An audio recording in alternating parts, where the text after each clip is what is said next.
আপনাদের দুলাভাইকে বলছিলাম শাক নিয়ে আসবা, সে শাক কতগুলো শাক নিয়ে আসছে দেখেন, 2 আটি শাক। এতগুলো শাক এখন কিভাবে কি করব। এক এক প্রকারের শাক এতগুলো ভালো লাগে না, কিন্তু শাকগুলো মাশাল্লাহ অনেকটাই ভালো আছে। আর ডিম নিয়ে আসছে, আর ডিম নিয়ে এসে রাখছে আবার রসুনের ভিতরে, কেমন দেখাচ্ছে রসুনের ঝোলের মধ্যে ডিম।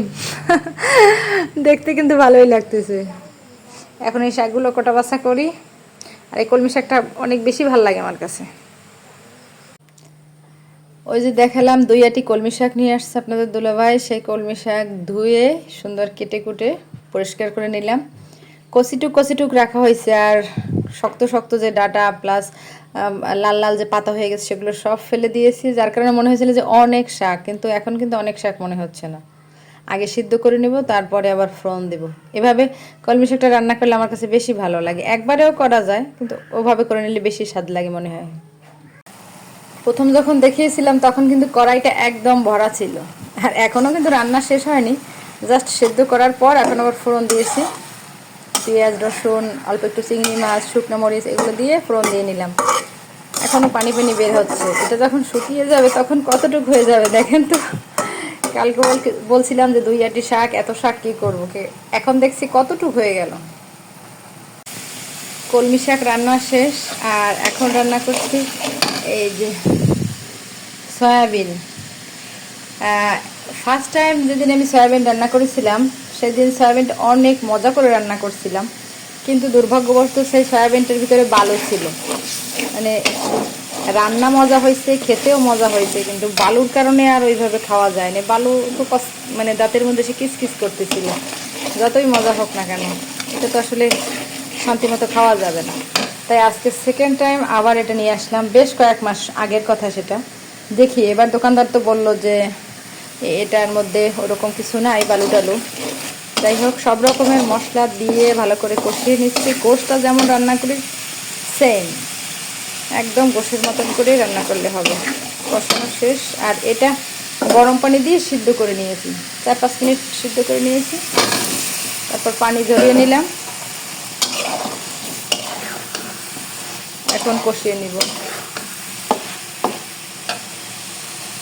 এপাশে চুলায় যে সয়াবিন কষিয়ে একটু ঢাকনা দিয়ে দিলাম।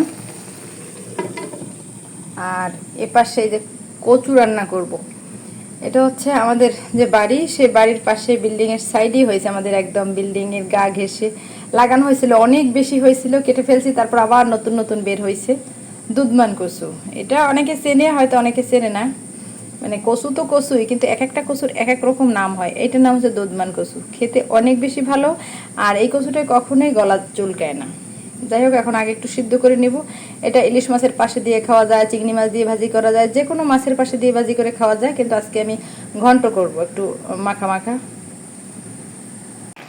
সয়াবিন রান্না শেষ, মানে এটা সয়াবিন তরকারি, একদম ঝোল কমে কমে আসছে। আর এখন এই যে ভাজা যে মশলার গুঁড়ো সেটাই দিয়ে দিব, আর চুলার জাল বন্ধ করে দিব।